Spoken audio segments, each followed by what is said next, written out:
Cost accounting 2 ಅಂತ ಇರ್ತದೆ. Okay, already 5th semester ಅಲ್ಲಿ ಕಾಸ್ಟ್ ಅಕೌಂಟಿಂಗ್ 1 ಓದ್ಕೊಂಡ್ರಿ. ಓಕೆ, ಅಲ್ಲಿ ಒಂದು 5 ಮಾಡಲ್ಸ್ ಇತ್ತು, ಅದೆಲ್ಲ ಪ್ರಾಬ್ಲಮ್ಸ್ ಇತ್ತು. ಕಾಸ್ಟ್ ಅಕೌಂಟಿಂಗ್ ಅಂತ ಒಂದು ಪ್ರಾಬ್ಲಮ್, ಕಾಸ್ಟ್ ಶೀಟ್ ಅಂತ ಇತ್ತು, ಗೊತ್ತಾ? ಆ cost sheet next development concept that should be unit cost ಅಂತ ಕರೀತಾರೆ. ಓಕೆ, ಆ ಯೂನಿಟ್ ಕಾಸ್ಟ್ ಅಥವಾ ಔಟ್ಪುಟ್ ಕಾಸ್ಟ್ ಅಂತ ಕರೀತಾರೆ.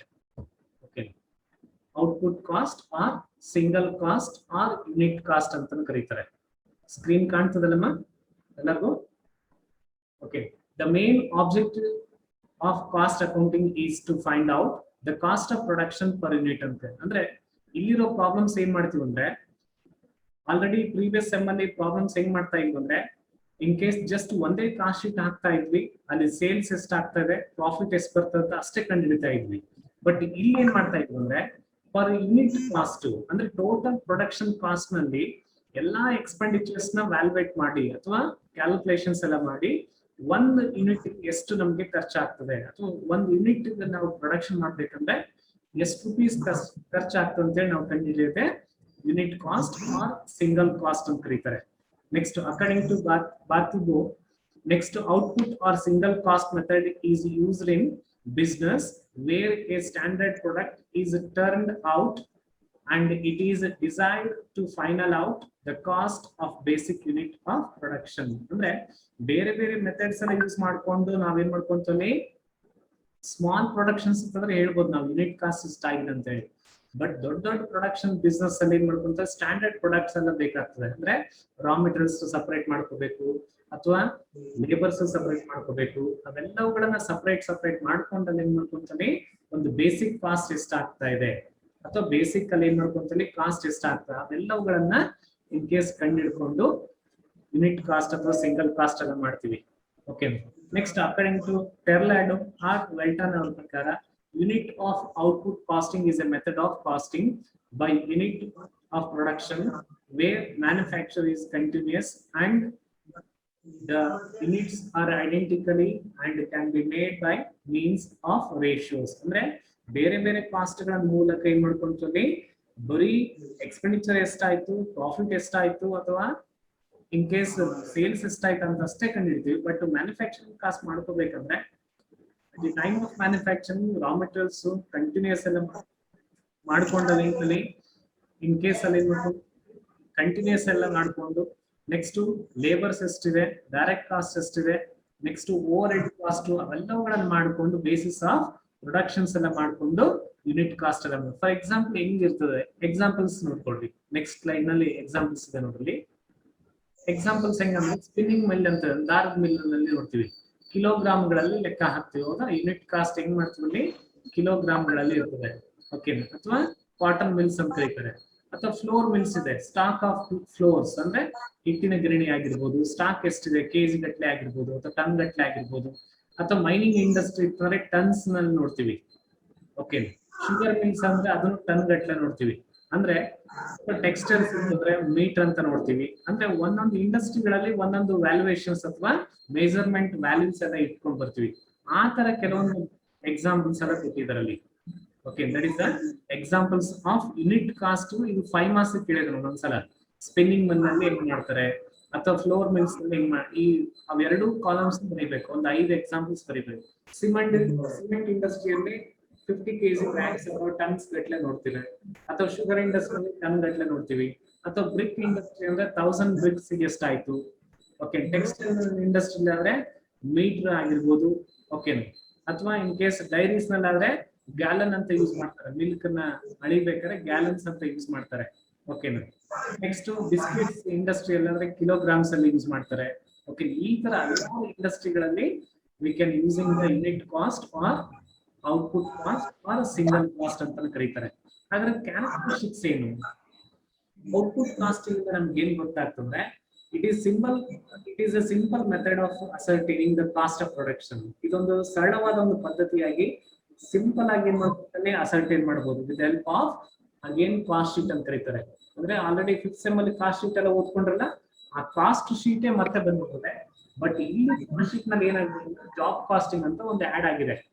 ಆ ಜಾಬ್ ಕಾಸ್ಟಿಂಗ್ ಏನಂತಂದ್ರೆ ಎಸ್ಟಿಮೇಟೆಡ್ ಕಾಸ್ಟ್ ಅಂದ್ರೆ ನೆಕ್ಸ್ಟ್ ಇಯರ್ ಎಷ್ಟು ಮಾಡಬಹುದು. ಫಾರ್ ಎಕ್ಸಾಂಪಲ್ 1000 ಯೂನಿಟ್ಸ್ ಇಷ್ಟ ಆದ್ರೆ ನೆಕ್ಸ್ಟ್ ಫರ್ದರ್ ಇನ್ನೂ 1000 ಪ್ರೊಡಕ್ಷನ್ ಮಾಡ್ಬೇಕಾದ್ರೆ ನಮ್ಗೆ ಎಷ್ಟು ಖರ್ಚಾಗ್ಬೋದು ನೆಕ್ಸ್ಟ್ ಯೂನಿಟ್ಗೆ, ಆ ತರ ಅಲ್ಲಿ ಏನ್ ಮಾಡ್ಕೊಂತ ಪ್ರಾಬ್ಲಮ್ಸ್. ಹಾಗಾಗಿ ಸಿಂಪಲ್ ಆಗಿ ಅಸರ್ಟೈನ್ ಮಾಡುವಂತ ಕಾಸ್ಟ್ ಆಫ್ ಪ್ರೊಡಕ್ಷನ್ ಇದಾಗಿರುತ್ತೆ. ನೆಕ್ಸ್ಟ್ ಸ್ಟ್ಯಾಂಡರ್ಡ್ ಪ್ರಾಡಕ್ಟ್ಸ್ ಇರ್ತದೆ ಇಲ್ಲಿ. ಅಂದ್ರೆ standard products nothing but accuration ಇರ್ತದೆ ಇಲ್ಲಿ.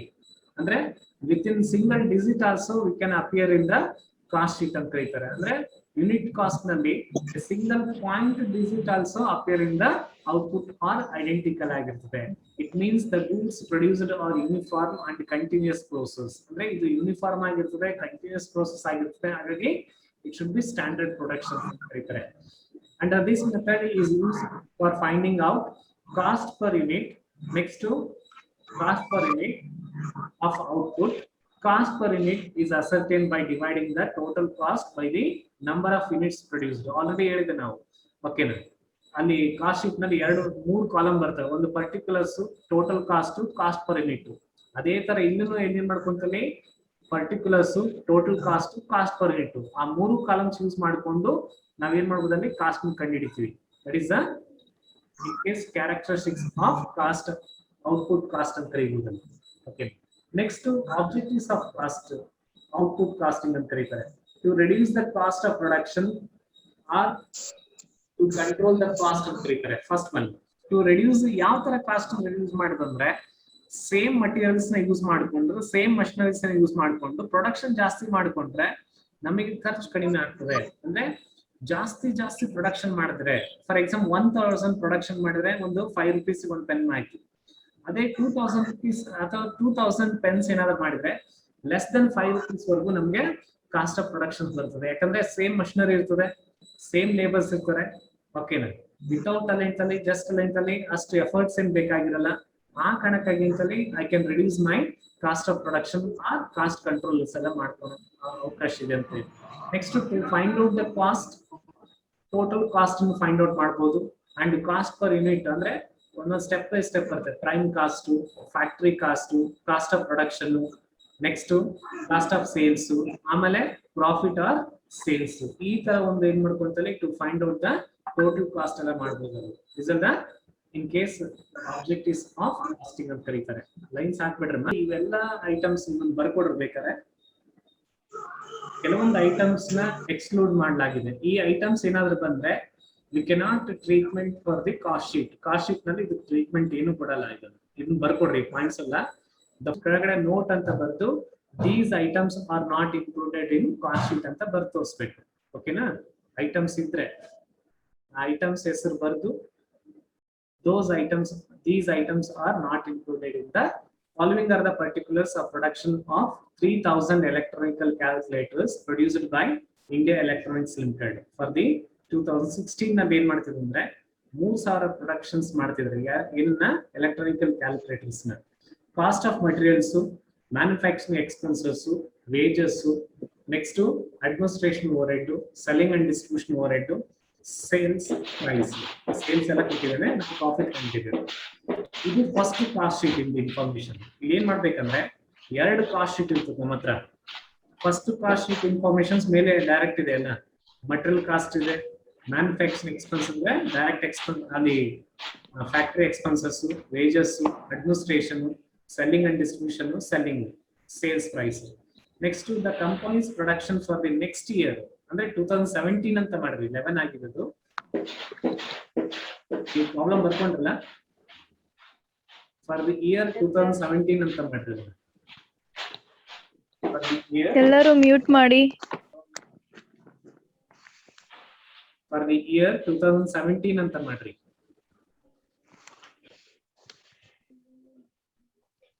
Okay sir. Okay, 2017 has been estimated to be estimated cost sheet ಅಂತ ಹೇಳಿದ್ವಿ ನಾವು. ಎಸ್ಟಿಮೇಟೆಡ್ ಅಂದ್ರೆ ನೆಕ್ಸ್ಟ್ ಕಾಸ್ಟ್ ಶೀಟ್ ನಾವು ಕಂಡುಹಿಡಿಬೇಕು. ಹಳೆ ಕಾಸ್ಟ್ ಶೀಟ್ ನು ಹಾಕ್ಬೇಕು ಪ್ಲಸ್ ಹೊಸ ಕಾಸ್ಟ್ ಶೀಟ್ ನು ಹಾಕ್ಬೇಕು. ಇಲ್ಲಿ ಎಸ್ಟಿಮೇಟೆಡ್ ಕಾಸ್ಟ್ ಶೀಟ್ ಎಷ್ಟಕ್ಕೆ? 4500 ಯೂನಿಟ್ಸ್ ಗೆ. ಓಲ್ಡ್ ಕಾಸ್ಟ್ ಶೀಟ್ ಬರೀ 3000 ಗೆ, 3000 ಯೂನಿಟ್ಸ್ ಗೆ ಮಾತ್ರ ಹಾಕ್ಬೇಕು. Next cost sheet 4500 with the help of the following adjustments. ಕೆಳಗಡೆ ಅಡ್ಜಸ್ಟ್ಮೆಂಟ್ಸ್ ಇದಾವಲ್ಲ ಅಲ್ಲಿ. Okay, you are asked to submit a statement showing the price at which the calculator should be sold So has to get a profit 10% on selling price after taking into consideration the following points. Andre with the help of following adjustments ಅಲ್ಲಿ use ಮಾಡಿಕೊಂಡು second cost sheet ಅನ್ನ ಹಾಕ್ಬೇಕಂತೆ. ಏನೇನು adjustments ಅಲ್ಲಿ 20% rise in cost of materials. Cost of materials ಮೇಲೆ ಬರ್ತದಲ್ಲ, ಆ materials ಮೇಲೆ 20% ರೈಸ್ ಮಾಡ್ರಿ. ನೆಕ್ಸ್ಟ್ 5% ವೇಜಸ್ ನ ಇನ್ಕ್ರೀಸ್ ಮಾಡ್ರಿ. ಇಲ್ಲಿ ರೈಸ್ ಆದ್ರೂ ಕೊಡ್ಬೋದು, ಇನ್ಕ್ರೀಸ್ ಅಂತ ಕೊಡ್ತಾನೆ ಅಥವಾ ಡಿಕ್ರೀಸ್ ಅಂತ ಕೊಡ್ತಾನೆ. ಡಿಕ್ರೀಸ್ ಅಂತ ಕೊಟ್ರೆ ಮೈನಸ್ ಮಾಡಬೇಕು, ಇನ್ಕ್ರೀಸ್ ಅಂತ ಕೊಟ್ರೆ ಅಥವಾ ರೈಸ್ ಅಂತ ಕೊಟ್ರೆ ಜಾಸ್ತಿ ಅಥವಾ ಇನ್ಕ್ರೀಸ್ ಮಾಡ್ಬೇಕಲ್ಲಿ. Next manufacturing expenses would be increases in proportion to combined cost of materials and wages. ಇದು ಅಡ್ಜಸ್ಟ್ಮೆಂಟ್ಸ್ ಇದೆ ಹೇಳ್ತೀನಿ ನಾನು. Next selling and distribution expenses per unit will be remain the same. Per unit ಅಂತ ಇರ್ತದೆ, per unit cost ಎಷ್ಟಿದೆ ಅದು remain same ಅಂತ ಇರ್ತದೆ. Next administration expenses remain unaffected by the rise in the output. ಯಾವುದೇ ಅನ್ಎಫೆಕ್ಟೆಡ್ ಯಾವುದು rise ಆಗಿಲ್ಲ, same unit ಎಲ್ಲ ಇರ್ತದೆ. ಓಕೆ, ಈಗ ಹೆಡ್ಡಿಂಗ್ ತಗೊಳ್ರಿ, ಸೊಲ್ಯೂಷನ್ ಹೆಡ್ಡಿಂಗ್ ತಗೊಳ್ರಿ. ಹೆಡ್ಡಿಂಗ್ ಅಲ್ಲಿ ಸೊಲ್ಯೂಷನ್ ಅಲ್ಲಿ cost sheet for the year 2016 ಅಂತ ತಗೊಳ್ರಿ. ಇಲ್ಲಿದೆ ನೋಡ್ರಿ, ಇದನ್ನ ಬೇಕಾದ್ರೆ ಬರ್ಬೋದು, ಸ್ಟೇಟ್ಮೆಂಟ್ ಆಫ್ ಕಾಸ್ಟ್ ಅಂತ. Cost sheet for year ending 31st December 2016 ಅಂತ ಬರ್ಕೊಂಡು ಲಾಸ್ಟ್ ಗೆ 3000 ಯೂನಿಟ್ಸ್ ಅಂತ ಮಾಡ್ಕೊಡ್ರಿ. ಸೊಲ್ಯೂಷನ್ ಇದೆ ನೋಡ್ರಿ, ಸ್ಕ್ರೀನ್ ನಲ್ಲಿ ಇದೆ, ಅದನ್ನ ನೀಟಾಗಿ ಬರ್ಕೊಡ್ರಿ. ಇದು ಆಲ್ರೆಡಿ ಪ್ರೀವಿಯಸ್ ಇಯರ್ ಪ್ರಾಬ್ಲಮ್. ಇದು ಪ್ರೀವಿಯಸ್ ಇಯರ್ ನಲ್ಲಿ ಈ ತರ ಮಾಡಿದ್ವಿ ಆಲ್ರೆಡಿ, ನಿಮಗೆ ಸ್ಟೆಪ್ಸ್ ಎಲ್ಲ ಗೊತ್ತಿದೆ already.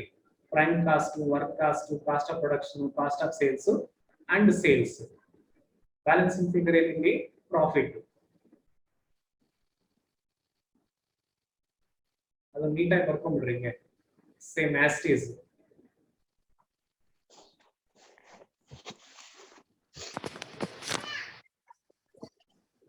Last is cost of materials 80 ಇತ್ತು, ಅದಕ್ಕೆ 20% ಆಡ್ ಮಾಡಿದ್ರೆ 96 into 4,500, that should be 4,32,000.